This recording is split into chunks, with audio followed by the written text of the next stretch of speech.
She left her phone unlocked at my place. I opened her group chat and found a body count list with 23 names. Mine was number 22. I thought it was a joke until I scrolled down and saw a message from her that read, "Just added lucky number 23 last night while my boyfriend slept." I didn't say a word. I just sent the screenshot to her dad during Sunday family lunch. Hey viewers, real quick, only 8% of you watching are subscribed, and the channel's kind of stuck right now. If you enjoy these stories, hitting that subscribe button would really help us keep going. Thanks. I'm Marcus, 31M, and this happened 3 days ago. Still trying to process what kind of person I was actually dating. Been with Grace 26F for about 8 months. Met her through a friend at a barbecue, seemed sweet and down to earth. Maybe a little too friendly with other guys, but I figured she was just social. Red flag number 1 I ignored. Sunday morning, Grace comes over to my place like usual. We watch some Netflix, order takeout, normal lazy Sunday stuff. Around 3 p.m. she gets a call from her sister, asking her to come help move some furniture. Emergency situation apparently. "Babe, I have to run, but I'll be back later tonight," she says, grabbing her purse and keys. "Love you." Gives me a quick kiss and rushes out. In a hurry, she leaves her phone on my coffee table. iPhone 13 with a cracked screen that she's been meaning to fix for months. I figured I'd just hold on to it until she got back. Wasn't planning to look through it or anything, but about an hour later, it starts buzzing with notifications. Text after text after text. The screen lights up and I can see message previews. "Girl, you are wild. I can't believe you actually did it. Your boyfriend has no idea, lol." That got my attention. I picked up the phone and the messages were from a group chat called Girls' Night Secrets. Just 3 people. Grace, her best friend Megan, and some girl named Jessica I'd never heard of. The phone was still unlocked from when she left. No passcode needed. I opened the chat. What I saw made my blood run cold. At the top of the conversation was a list. 23 names with dates next to them going back about 2 years. Body count list was the header. My name was number 22, dated from 8 months ago when we first hooked up. I thought it had to be some kind of joke. Maybe they were listing celebrity crushes or guys they thought were attractive. But then I scrolled down to the recent messages. Grace yesterday. 11, just added lucky number 23 last night while my boyfriend slept. Josh from the gym finally came through. Took him long enough, lol. Megan. Grace, no way. While Marcus was literally in the next room? He sleeps like the dead. Plus I told him I was going to the bathroom. Josh was waiting in his car outside. Quick trip to his place and back in 45 minutes. You are absolutely insane. What if he woke up? Please. Marcus is so clueless. I could bring a guy into the bedroom and he'd probably just roll over. He's sweet, but not exactly the sharpest. Megan, how long are you going to keep him around? Until I get bored, I guess. He pays for most of our dates and his place is nice for sleepovers. Plus his family loves me. His mom keeps hinting about grandkids, lol. My hands were shaking reading this. Last night she'd gotten up around midnight saying she had to use the bathroom. I was half asleep so I didn't think anything of it. She was gone maybe an hour, but I figured she was just having stomach issues. She was actually hooking up with some gym rat named Josh. I kept scrolling back through the conversation. This group chat was like a detailed log of her cheating. Screenshots of Tinder matches, photos of guys she was working on, play-by-play descriptions of hookups. The worst part was how they talked about me. Marcus the ATM, my boring boyfriend, too trusting for his own good. They had inside jokes about how easy I was to manipulate. One conversation from last month really stood out. Grace, Marcus wanted to make dinner reservations for our 6-month anniversary. So cute and pathetic at the same time. Megan, are you gonna let him? Grace, obviously, free expensive dinner. Then I'll probably hook up with that bartender from Friday night afterward while Marcus is food coma sleeping. You're terrible, but I'm here for it. Living your best life. Grace, life's too short to be tied down to one guy, especially one who thinks holding hands is adventurous. The messages went on and on. Detailed accounts of her cheating, strategies for not getting caught, even photos she'd taken of herself with other guys. 23 different men over the past 2 years. My first instinct was to call her immediately and go nuclear. But something stopped me. These girls thought I was stupid and harmless. They were about to find out how wrong they were. I took screenshots of everything. The body count list, all the conversations about cheating, the messages making fun of me. Saved them to my phone and email. Had to document everything before she realized her phone was missing. Then I started planning. Grace comes from this super traditional conservative family. Her dad, Robert, is this old-school military guy who still believes in honor and respect. Real church-going family that talks about values and morality all the time. She's always playing up this good girl image around them. Never swears, dresses modestly, talks about wanting to settle down and have kids someday. They think she's this innocent angel who just hasn't found the right guy yet. Sunday family lunch happens every week at her parents' house. Big production with her mom cooking for hours and the whole extended family showing up. Grace always makes me come with her to these things. Says it shows how serious we are. Perfect audience for what I had planned. But first I needed to handle the phone situation. Around 6 p.m. Grace comes back to my place looking frantic. "Marcus, have you seen my phone anywhere? I can't find it and I'm freaking out." I'm sitting on the couch acting casual. "Yeah, it's right there on the coffee table. You left it when you rushed out earlier." She grabs it and immediately starts checking her messages. I watch her face go pale as she realizes how long it's been sitting unlocked, but she can't say anything without admitting there's something on there she doesn't want me to see. "Everything okay?" I ask innocently. "Yeah, fine. Just worried I missed something important at work." Work. Right, because that's definitely what she was worried about. The rest of the evening she's acting weird. Jumpy, checking her phone constantly, trying to act normal but clearly stressed. I just pretend everything's fine and don't bring up anything about what I found. That night in bed she tries to initiate something, but I tell her I'm too tired. The thought of touching her after what I'd read made me sick. She seems almost relieved though, probably planning her next gym meetup. Monday and Tuesday I act completely normal. Go to work, text her like usual, make plans for Sunday lunch with her family. She has no idea I know anything. Wednesday, I start setting up the revenge. First, I create a fake email account and send myself all the screenshots from a generic Gmail address. Make it look like someone else discovered this information and sent it to me anonymously. Then, I do some research on this Josh character. Turns out he works at the same gym Grace goes to. Personal trainer, exactly the type of guy she'd go for. Has a girlfriend too, according to his Instagram. Perfect. Thursday, I casually ask Grace about Sunday lunch. "Your dad still want me to bring that craft beer he liked, the IPA from the brewery downtown?" "Oh yeah, he'd love that." "You're so thoughtful, Marcus. My family adores you. If only they knew what their precious daughter was really up to." Friday comes and Grace seems back to her normal manipulative self. Probably thinks she's in the clear since I haven't said anything about the phone. We go out to dinner and she's extra affectionate. Probably trying to make sure I'm still under her thumb. "You know I love you, right?" she says over dessert. "Love you too," I reply.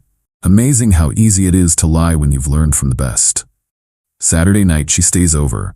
Around midnight she gets up to use the bathroom again. This time I'm ready. I pretend to be asleep, but I'm watching everything. She grabs her phone and keys and sneaks out. Gone for an hour and 20 minutes this time. Comes back and slips into bed like nothing happened, has the nerve to cuddle up next to me. Sunday morning arrives. Game time. We drive to her parents' house together. Big colonial in the suburbs with the perfect lawn and American flag flying out front. Her mom Janet answers the door with a huge hug for both of us. "Marcus, so good to see you, sweetie." Robert's in the kitchen working on his famous ribs. The whole family's there. Parents, grandparents, 2 uncles with their wives, Grace's teenage sister Emma, even the family priest Father Martinez, who always comes for Sunday lunch. Perfect audience. We're sitting around the dining room table eating when I make my move.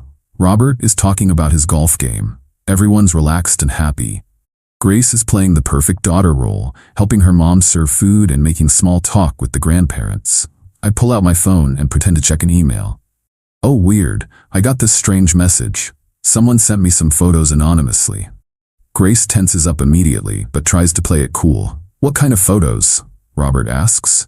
"I'm not sure." Says it's about Grace. Probably spam or something. "Let me see," Robert says, reaching for my phone. I hand it over with the screenshot already pulled up. The body count list in all its glory, with Grace's name clearly visible at the top. Robert's face goes through about 5 different expressions in 3 seconds. Confusion, disbelief, recognition, then pure rage. What the hell is this? The entire table goes silent. Janet drops her fork. Even Father Martinez looks uncomfortable. Robert, what's wrong? Janet asks. Instead of answering, Robert stands up and shows the phone to Janet. Her reaction is even worse. She actually gasps and covers her mouth with her hand. Grace Marie Thompson. Robert's voice is dead calm, which somehow makes it scarier than if he was yelling. Would you like to explain this list?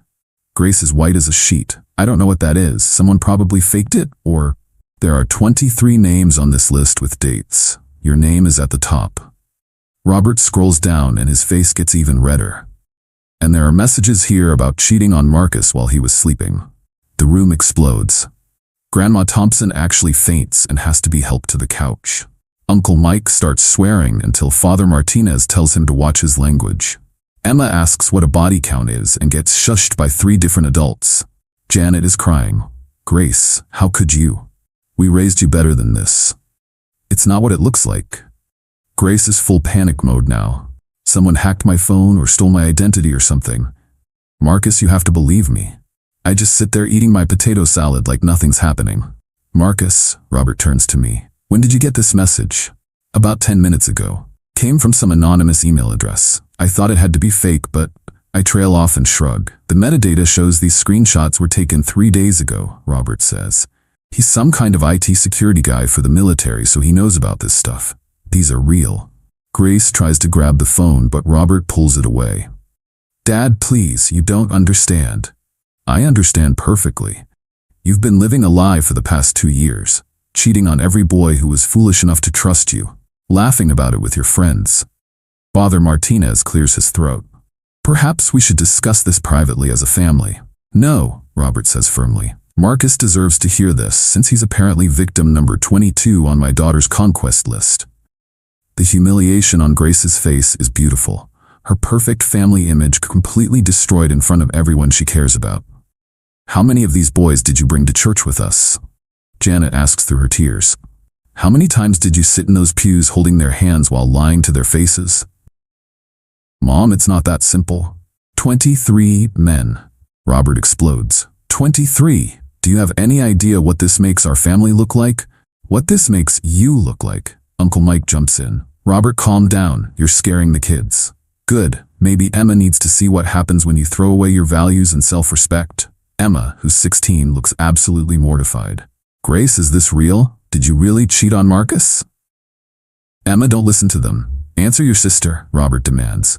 Grace just breaks down crying, which everyone takes as confirmation. I decide this is the perfect time to twist the knife a little deeper. Grace, I say quietly, getting everyone's attention. Is Josh from the gym on this list? Her crying stops immediately. The look of pure terror on her face tells everyone exactly what they need to know.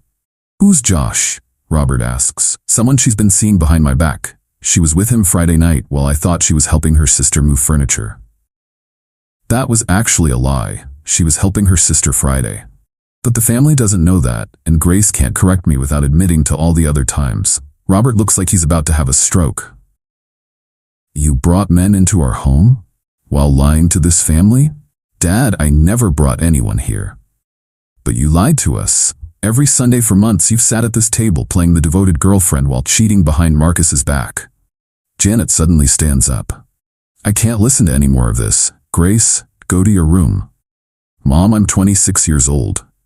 Then act like it. Go upstairs right now before your father says something we'll all regret. Grace looks around the table desperately. No one will make eye contact with her except me. I give her a little smile and a wave. She runs upstairs sobbing. The aftermath is awkward but satisfying. Everyone keeps apologizing to me. Father Martinez offers to counsel us through this difficult time. The grandparents keep shaking their heads and muttering about moral decay. Robert walks me outside after lunch.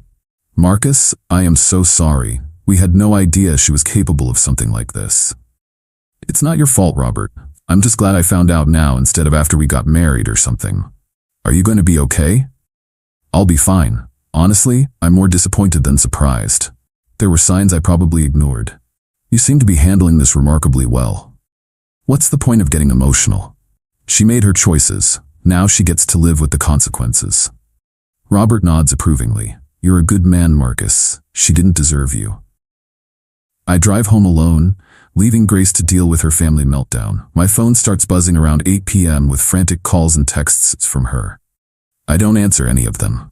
Update 1. 48 hours later. The fallout has been spectacular. Thanks for all the comments and support. Really helped me process this whole mess. Grace has been calling and texting non-stop since Sunday. I've ignored every single attempt at contact. The messages have gone through all the predictable stages. Sunday night. Desperate apologies.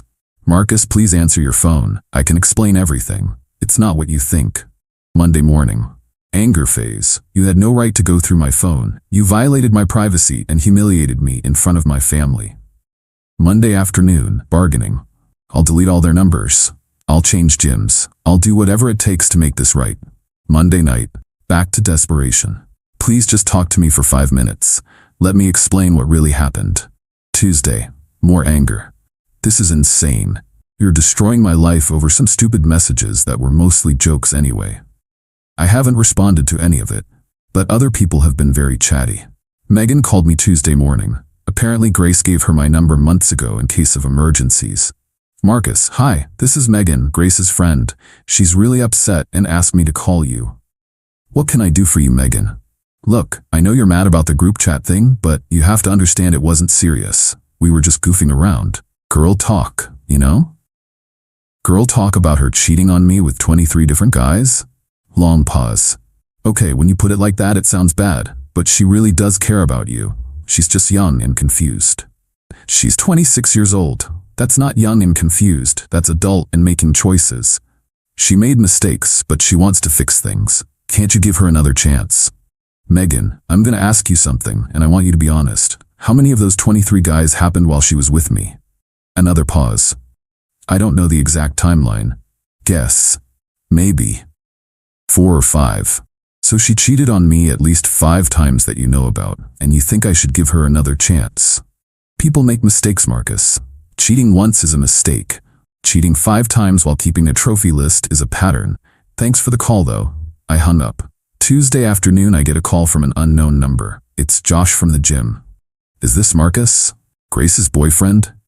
Ex-boyfriend as of Sunday. What do you want, Josh? Look, man, I had no idea she was in a serious relationship. She told me you guys were just casually dating and seeing other people. Of course she did. When did you two first hook up? About 3 weeks ago. She said you knew about it and were cool with it. Liar. But I already knew that. Josh, I'm going to save you some trouble. Grace has been with at least 23 different guys in the past 2 years. You're just the latest. She keeps a list. Are you serious? Dead serious. Check her phone if you don't believe me. Group chat called Girls Night Secrets. Holy crap, I thought she was different. Yeah, she's different, all right. Good luck with that. Josh texted me later saying he confronted Grace, and she admitted everything. Apparently, she tried to convince him I was lying out of jealousy. He wasn't buying it. The best part came Tuesday night. Emma, Grace's 16-year-old sister, sent me a friend request on Instagram with a message. Hi Marcus, I just wanted to say I'm really sorry about what Grace did. My parents are super upset and she's been crying in her room for 2 days. I always thought you were really nice and you didn't deserve this. I hope you find someone better. Kid's got more sense than her older sister. Meanwhile, through mutual friends, I'm hearing that Grace's reputation is completely destroyed. Word spread fast about Sunday's family lunch disaster. People at her work know, people at the gym know, even people from our college friend group are talking about it. She tried going to the gym Tuesday morning, and Josh wouldn't even look at her. Apparently, she left crying after 10 minutes. I'm doing fine, though. Went out with some buddies Monday night and had a great time. It's amazing how much stress disappears when you're not constantly wondering what your girlfriend is really up to. Update 2. 1 week later. This week has been educational. Amazing how fast things can fall apart when the truth comes out. Grace showed up at my apartment Thursday night. I watched through the peephole as she stood outside my door for 20 minutes knocking and pleading. Eventually, my neighbor Mrs. Chen came out and told her to keep it down or she'd call the building manager. Friday, she tried a different approach, had flowers delivered to my office with a note. Marcus, please give me one chance to explain. Love, Grace. I threw them in the break room trash can. My coworkers thought it was hilarious after I explained the situation. Saturday morning, she was waiting by my car when I came out of the gym. That was a mistake on her part. Marcus, we need to talk. No, we don't. You can't just ignore me forever. We were together for 8 months. Apparently, you were with 23 other guys during those 8 months. We were never together. I was just the only one stupid enough to think we were exclusive. It wasn't like that. Most of those were before I met you. Josh wasn't before you met me, neither were the 4 or 5 others that happened while we were dating. How do you know about the others?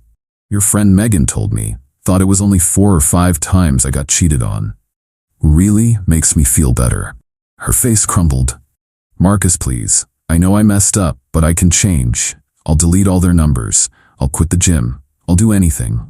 There's nothing you can do. It's over. But I love you. No, you don't. You love what I provided. The nice dinners, the relationship status, someone to bring to family events. You never loved me. I got in my car and drove away. She was still standing there crying when I looked in my rearview mirror. The consequences keep piling up for her, though. Found out Monday that she got fired from her job at the marketing firm. Apparently, her boss heard about the situation and decided she was too much of a liability for client relationships. Her gym membership got revoked after she caused multiple scenes trying to confront Josh. Turns out other female members complained about her aggressive behavior. The family situation is nuclear. Through Emma's Instagram stories, I can see that Grace wasn't invited to Grandma's birthday party this week. First family event she's missed in years. Robert unfriended her on Facebook, and Janet took down all the family photos that included her. Even posted a passive-aggressive quote about children who disappoint their parents. Harsh but fair. Best part happened Tuesday. I was grocery shopping when I ran into Father Martinez from her family's church. Marcus, how are you holding up, my son? I'm doing well, Father. Thanks for asking. I've been praying for you during this difficult time. Such a shock for everyone. I appreciate that. Just glad I found out when I did. Robert tells me you handled the situation with remarkable grace. Not many young men would have stayed so calm. Getting angry wouldn't have changed anything. Better to just accept reality and move forward. Very wise. You know, Grace hasn't been to Mass since last Sunday. I think the shame is eating at her. Good. Maybe she'll actually learn something from this. I hope she finds her way back to the right path eventually. As do I. But between you and me, her parents are considering asking her to move out. They're worried about the influence on Emma. Couldn't happen to a nicer person. Final update, 6 weeks later. Time to wrap this up. It's been about a month and a half since I discovered Grace's body count list and nuked her life from orbit. The aftermath has been everything I hoped for and more. Grace did get kicked out of her parents' house. Emma posted about it on social media. Apparently there was a huge fight when Grace brought some random guy home at 2 a.m. last week. Robert lost it and told her to pack her stuff. She's now living with Jessica, the girl from the group chat. According to mutual friends, it's not going well. Grace expected Jessica to cover most of the rent since she's unemployed. Jessica expected Grace to pull her own weight.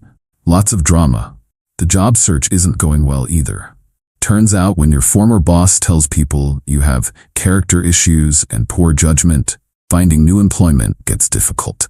She tried to get a job at 3 different gyms in the area. Word had spread and none of them wanted the drama. Last I heard, she was working part-time at a coffee shop, 40 minutes away, where nobody knows her history. The social consequences have been brutal too. Our entire friend group dropped her after the story got out. Nobody wants to be associated with someone who keeps trophy lists of their conquests. Even Megan distanced herself. Apparently, keeping detailed records of cheating was too much even for her enabling tendencies. 2 weeks ago, Grace tried one final desperate move. She showed up at my office building at 5 p.m. when I was leaving work. Marcus, I've been thinking about everything and I realize now how wrong I was. I want to make real changes. Good for you. I mean it.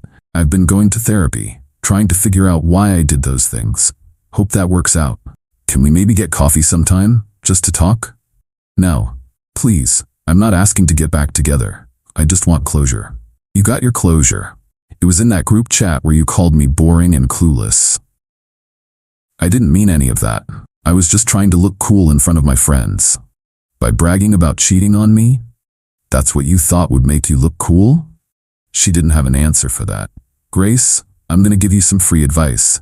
Stop trying to fix this with me and focus on fixing yourself. What you did wasn't just cheating. It was calculated. Ongoing deception while mocking the person you were deceiving. That's not a mistake.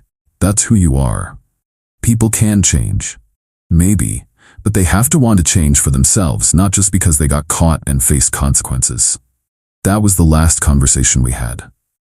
As for me, life is great. I started dating someone new 3 weeks ago. Sarah's a nurse, has her own place, and most importantly, doesn't have a body count list with my name on it. We take things slow, communicate honestly, and she's never once asked me to sleep on my own couch so she can have privacy. Revolutionary concept, apparently. The best revenge wasn't the family humiliation or the social exile or even the job loss. The best revenge was just letting Grace be herself in front of people who mattered to her. She destroyed her own life with her own choices. I just made sure the right people found out about it. Sometimes the perfect revenge is just holding up a mirror and letting people see who they really are. Grace wanted to play games and keep score. She got exactly what she asked for. Everyone keeping score of what she really is. Game over.